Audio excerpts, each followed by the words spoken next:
Voilà. Donc effectivement, nous allons passer à la cérémonie de remise des prix du concours ERDF Réseau électrique intelligent pour la région Ouest. Et pour ça, j'appelle Jean-Christophe Tortora qui va nous expliquer un peu la genèse de ce prix. Et ensuite, nous serons rejoints par Gérard Auriol en tant que directeur de la région Ouest où se déroulait ce concours, notamment. Bien, merci Dominique. Ce qui est formidable ici, c'est comme au théâtre, on change de décor en fonction voilà, des scènes. Donc, tout d'abord, dire que grâce à Bouygues, Engie et ERDF, tous les participants à cet après-midi recevront un abonnement de la tribune du 1er octobre jusqu'au 31 décembre, puisque nos partenaires trouvaient important que vous suiviez chaque jour au travers de la tribune. Vous recevrez à 19 h notre quotidien numérique. Vous l'aurez compris, il y a des grands enjeux pour le climat avec la COP21. Mais ça vous permettra également de mieux connaître tous nos journalistes. Chaque soir à 19 h, c'est un quotidien, à peu près entre 40 et 50 articles. On a été le premier quotidien en France à faire ce pas il y a 3 ans, de passer du print au digital. On a fait nous-mêmes, on va dire, notre transformation digitale et à la fois écologique. Donc, n'oubliez pas, pour celles et ceux qui n'auraient pas laissé leur adresse mail, en tous les cas, on doit avoir tout cela dans le back-office, mais vous aurez donc ce quotidien chaque soir à 19 h à partir du 1er octobre, moyen de pouvoir suivre également toute l'actualité suivie par Dominique Pialot sur le secteur de l'énergie, des économies et des énergies renouvelables. Alors, en quelques mots, le 14 avril, au Grand Rex à Paris, on a lancé avec ERDF, en présence d'Emmanuel Macron, d'Axel Lemaire et de Philemon Loubou, un grand concours. Et justement, parce que la tribune croit beaucoup au frottement. Ici, on est dans une ville d'idées, de disruption, ça a été dit tout à l'heure par Johanna Roland. Et à la tribune, on croit aussi que l'avenir, ça se crée dans le frottement des startups et des grands groupes. Vous remarquerez que dans la tribune hebdomadaire papier, celle-ci le vendredi, il y a chaque semaine en dernière de page une start-up qui est mise en avant. Et pour nous, ce grand concours qui a été lancé avec ERDF traduit aussi cet engagement éditorial. Et ça s'inscrivait dans la Nouvelle-France industrielle. Concours sur le réseau intelligent, monsieur Auriol. Gérard Auriol. Voilà. Et Gérard Auriol était au Grand Rex également. Je vais prendre un micro. Voilà. Je vous en prie. Et ça, je crois que c'est dans l'expérience que va vous présenter à la fois Gérard Auriol et puis les lauréats qui vont venir sur scène. Parce qu'un média aujourd'hui, en 2015, c'est aussi un média social qui met en relation des industriels et des startups pour créer de la valeur, pour disrupter. Et c'est pour ça qu'on a eu un vrai coup de cœur sur cet appel à concours. Voilà. Donc ERDF s'est inscrit bien sûr dans ce vaste mouvement qui est issu des chantiers de la Nouvelle-France industrielle sur les réseaux électriques intelligents. J'espère que je vous ai convaincu que l'électricité c'était intelligent et de plus en plus. Et donc ce concours, il est très important pour nous. Pourquoi ? Parce qu'il marque le fait que nous nous inscrivons dans cette révolution technologique de façon ouverte. C'est-à-dire nous avons appelé dans ce concours les bonnes volontés de très nombreuses PME et start-up sur l'ensemble de la France. Alors quelle est la mécanique de ce concours ? C'est très simple. Il y a 8 grandes régions à ERDF. Chacune a défini un thème. Les start-up françaises ont concouru pour ce thème. Et là, aujourd'hui, nous allons remettre les prix du thème de la région Ouest. Évidemment, les gagnants vont aller à Paris pour une grande finale qui va récompenser les meilleures d'entre elles sur l'ensemble des préoccupations numériques de RDF. Je crois qu'on a un petit film qui présente en fait l'organisation du concours. Alors, en voiture pour le film. Aujourd'hui, nous avons rendez-vous avec le fleuron de l'innovation, la start-up Sox Connect. Ah, je suis un petit peu en avance apparemment. Ah, il y a une sonnette. Ils ont les moyens. Bienvenue chez Sox Connect, l'application qui retrouve toutes vos chaussettes en un clic. La foule de l'innovation. Allez, venez.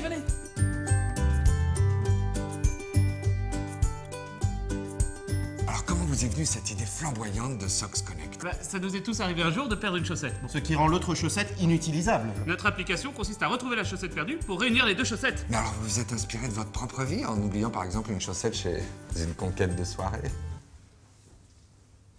Non, En fait, on n'a pas de copine. Pas de copine, certes, mais une idée de génie. Socks Connect permet de retrouver sa chaussette perdue à n'importe quelle heure et n'importe où dans le monde. Et que fait ce chaussetier? Eh bien, il faut les... Bon, il avait un contrat? C'est un stagiaire, mais bon, il y en a plein d'autres. Hein. Mais vous n'appelez pas un médecin? Un peu d'homéopathie, ça ira très bien. Non, Alors, l'atelier. C'est bien beau la théorie.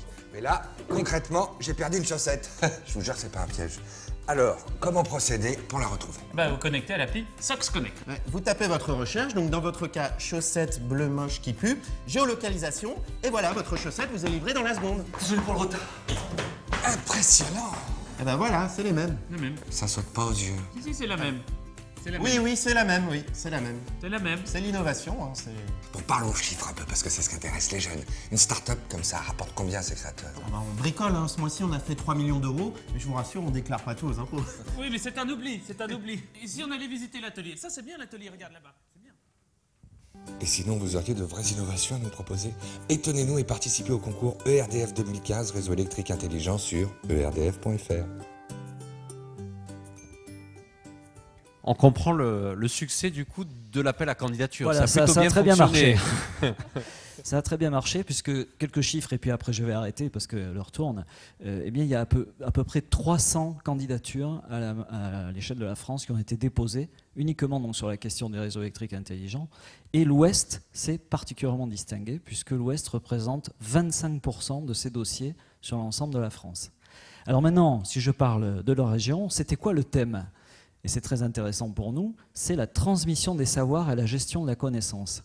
Alors qu'est-ce que c'est que ce thème-là? Eh bien, nous avons des salariés. Ces salariés partent en inactivité, ils ont une expérience, une connaissance acquise au fil de leur carrière professionnelle, qui est souvent très difficile à saisir et à modéliser.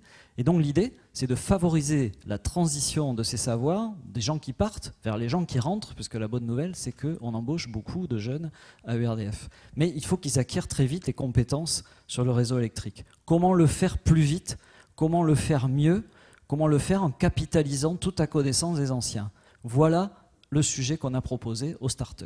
Et maintenant, eh bien, nous allons voir comment ils ont répondu à cette question. On va regarder tout ça. Donc on va appeler effectivement le premier lauréat. Et en fait, pour remettre le prix de l'entreprise régionale, nous appelons sur scène Christophe Angot, qui est le directeur d'Angers Technopole, qui va désigner le lauréat de ce prix et le présenter. Bonjour.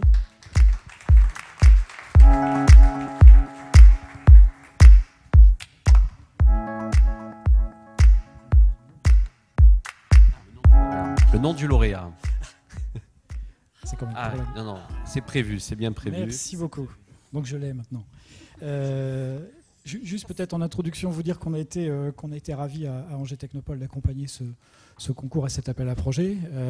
On aurait pu l'appuyer sur les chaussettes connectées, puisque vous savez qu'à Angers, le thème de la French Tech, c'est les objets connectés et c'est Internet des objets. Donc ça, c'est la première chose pour laquelle on est ravis de pouvoir participer et s'être associé à ce concours. La deuxième, et je vais prendre une casquette un peu plus nationale, c'est celle du réseau Rétis, qui représente l'ensemble des technopoles, incubateurs et centres d'innovation et pôles de compétitivité à l'échelle nationale, qui s'est largement mobilisé aussi pour vous aider à trouver des startups et à sourcer des projets dans ce cadre-là.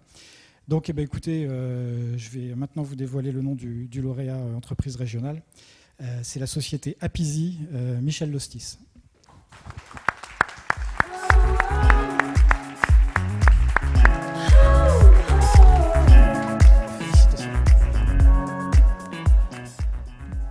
Bonjour et bravo.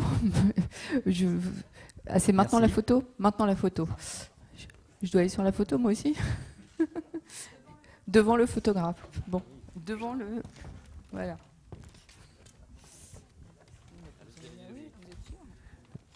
Dominique, elle va sauver la mixité. Voilà. J'ai pas l'impression de faire plante verte là tout de suite.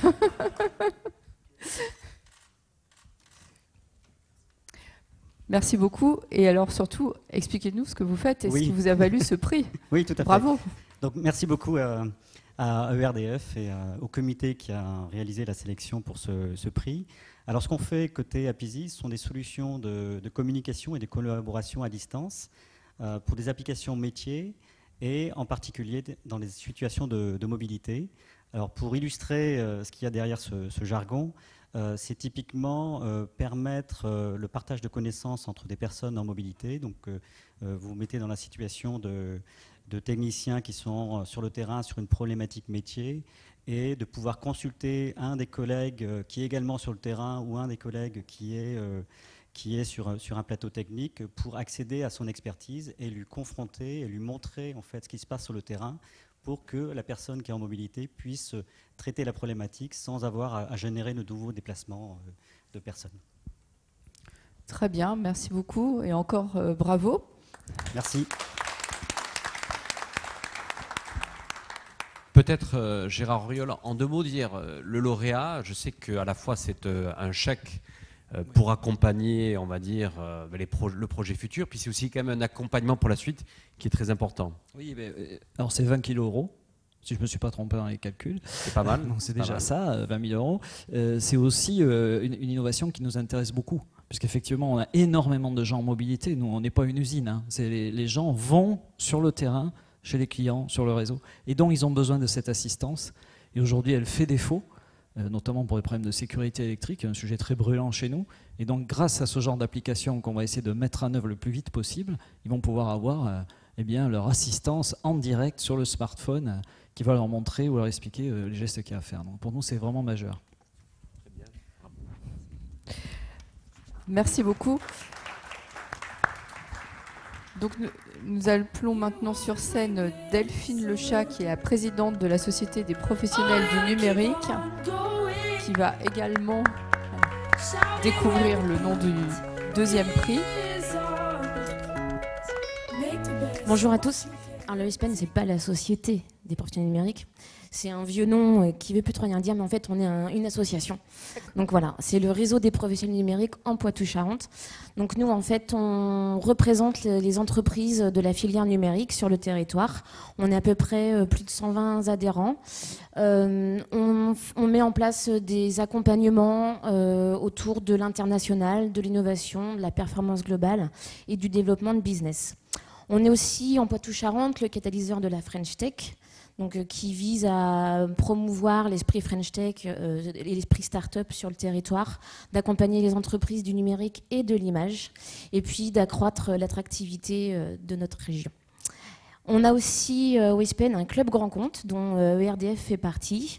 Donc ce club grand compte, en fait, il est là pour favoriser les rencontres entre les grands groupes et les PME et les startups. Et dans le cadre de notre collaboration, on a mis en place avec ERDF des ateliers de créativité sur lesquels on a proposé à nos entreprises de rencontrer des techniciens de chez ERDF, et on avait fait venir aussi des consultants spécialisés en innovation et créativité, ce qui a permis à 16 entreprises du Poitou-Charentes de répondre au concours en déposant 18 dossiers, si je ne me trompe, sur l'ensemble des thématiques sur la France.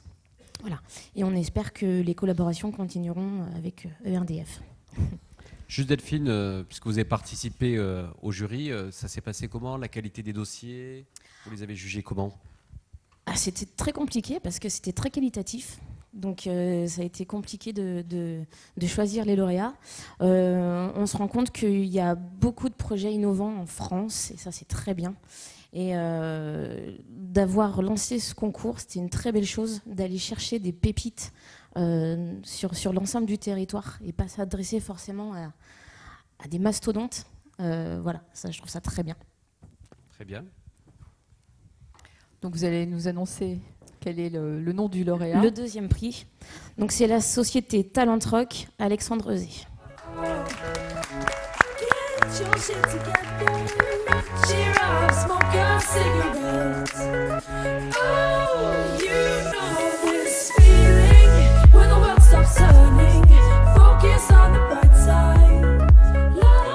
C'est l'heure de la photo.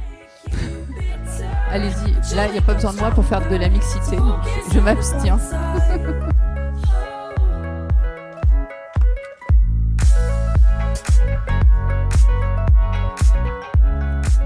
Alors, Talentrock Solutions. Alors je vous explique en 2 mots ce qu'on fait. Oui, s'il vous plaît. Alors Talentrock Solutions, c'est donc une start-up nantaise Et on a pour objectif de réduire les coûts de formation, les coûts de recrutement dans les entreprises. Et pour ça, on a développé une plateforme collaborative d'échange de compétences sur laquelle les collaborateurs d'une entreprise peuvent référencer toutes leurs compétences et les échanger, les partager les uns avec les autres. C'est ça l'idée. Merci en tout cas à RDF. Merci aussi, j'en profite, à toute l'équipe Talent Rock qui est derrière le projet. Merci beaucoup. C'est bon, j'en ai un. Vous pouvez partir avec. Non, vous allez le rendre à Gérard. Vous allez le rendre à Gérard Auriol. Merci. Merci pour cette innovation. Moi, j'avais juste une petite question. C'est aujourd'hui, RDF ici en région, c'est à peu près 4800 salariés. Hein, donc c'est une très très grande maison. Je me dis finalement comment on arrive aussi à créer à l'intérieur d'une entreprise de 4800 salariés, c'est-à-dire ce frottement et la compréhension aussi de cette culture des nouveaux acteurs et des startups. Comment on arrive à infuser tout ça? Avec beaucoup d'enthousiasme et de volontarisme, parce qu'effectivement, le RDF, c'est une société jeune, puisque c'est une filiale d'EDF créée au 1er janvier 2008, mais néanmoins, ce boulot-là, on le fait depuis 1946, et donc c'est vraiment un choc de culture. Néanmoins, comme on a beaucoup d'apports de jeunes actuellement, cette transition vers cette culture numérique, elle est acceptée. On a fait une enquête interne à l'intérieur de nos salariés, et aujourd'hui, les 3/4 d'entre eux se disent favorables à cette innovation, à cette rupture vers le numérique, et veulent en être les acteurs. Donc on a vraiment réussi cette bascule en très peu de temps d'ailleurs. Donc finalement, il n'y a que les journalistes qui sont toujours pessimistes, qui disent que les Français sont très conservateurs. Votre exemple démontre le contraire. Tout à fait. Les journalistes ont toujours tort. Je vois pourquoi vous dites ça, hein, Jean-Christophe. Je suis la première à le savoir et à le dire, et à l'écrire surtout. Bon, trêve de plaisanterie. Nous allons maintenant appeler le remettant du dernier prix, qui est en fait le premier prix. Voilà. Et pour ce faire, nous rappelons sur scène Vincent Marcaté, que nous avons eu le plaisir d'accueillir tout à l'heure, donc président du pôle Images et Réseaux. Du coup, vous avez un petit rap pour reparler de... Oui, très vite, pour vous dire que dans les différentes missions portées par Images et Réseaux, il y a également, et c'est important par rapport à la thématique mentionnée par Gérard sur la transmission des savoirs, le pôle porte avec Orange la responsabilité du plan Nouvelle France industrielle sur la réalité augmentée. Donc la réalité augmentée, c'est quelque chose qui se développe de manière assez incroyable, assez fulgurante. C'est un marché mondial de 95 milliards de dollars à horizon 2020.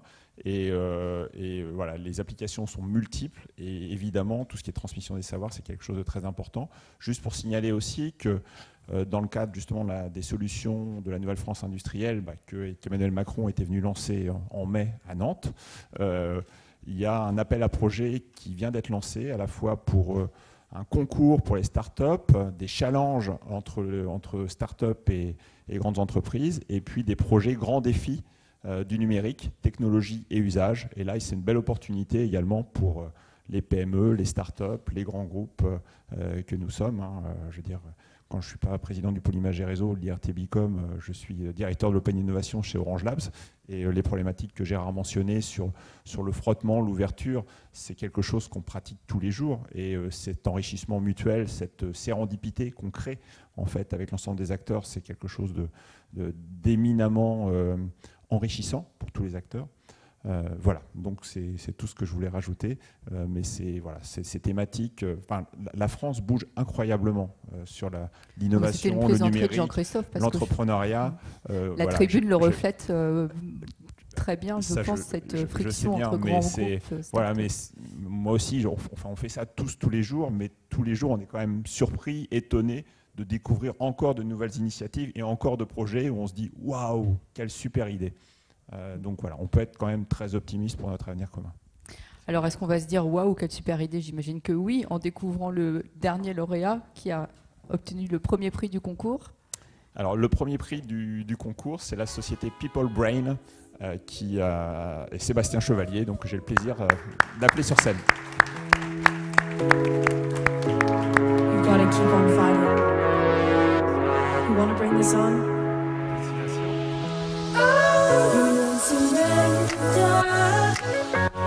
We'll get through this together.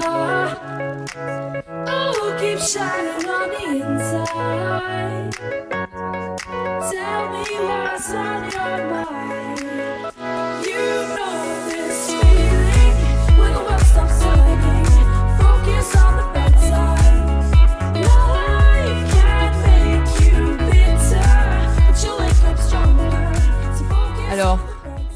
People Brain, c'est prometteur comme nom.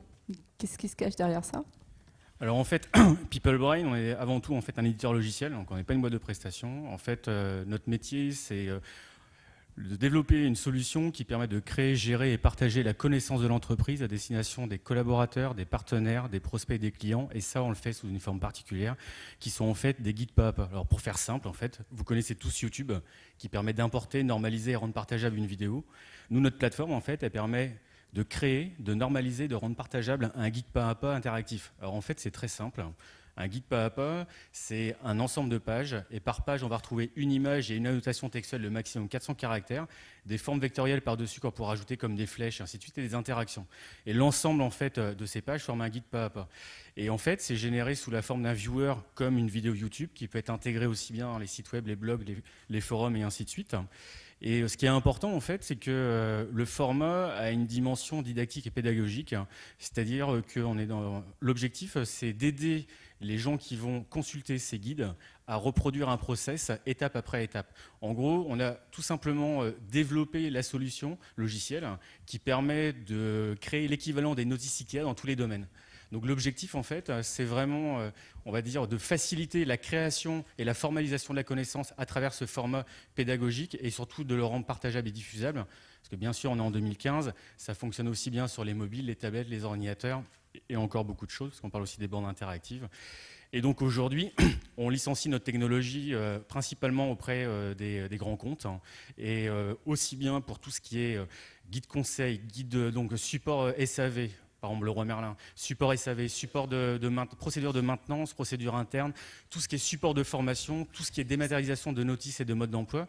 Et en fait, on va dire qu'on virtualise la connaissance de l'entreprise sous un format qui est très simple. Hein. Et comme il est principalement piloté par l'image et qu'on sait que l'image est vecteur de communication, et ben ça fonctionne plutôt bien. Donc je remercie le jury, en fait, c'est toujours une belle surprise. Et puis maintenant, on a vraiment hâte, toute l'équipe, de pouvoir avancer avec RDF. Et puis la coïncidence fait que, comme je l'ai dit, je ne sais plus si je l'avais dit, en fait on a en parallèle, coïncidence, signé avec ERDF Manche-Mer du Nord hier. Donc c'est vraiment une coïncidence. Ne bougez pas. Bravo. Et puis peut-être il y a la perspective de gagner un prix à Paris pour la finale en novembre. Oui, parce que c'est pas fini en fait. Là, vous allez participer à la finale nationale maintenant. Ouais, bah, on verra bien en fait, nous, on verra bien. Gérard Auriol, il va vous coacher, vous allez voir. Oui, pas de souci. Alors, c'est la saison des photos de classe. Hein. Alors, on ne va pas déroger à la règle. Je vais rappeler sur scène les deux autres remettants et les deux autres lauréats pour une photo commune avant de passer à la dernière table ronde. Ouais.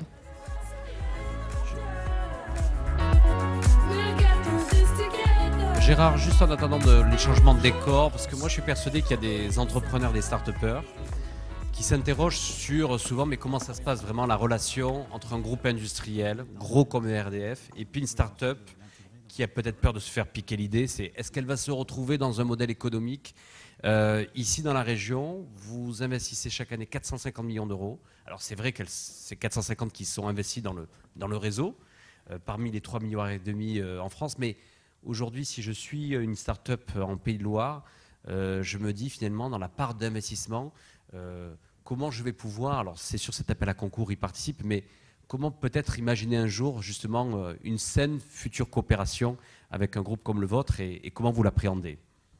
Alors, dans l'innovation telle qu'on vient de la voir, il y a toujours deux phases. La première phase, c'est que, ça a été dit, on ramasse les pépites.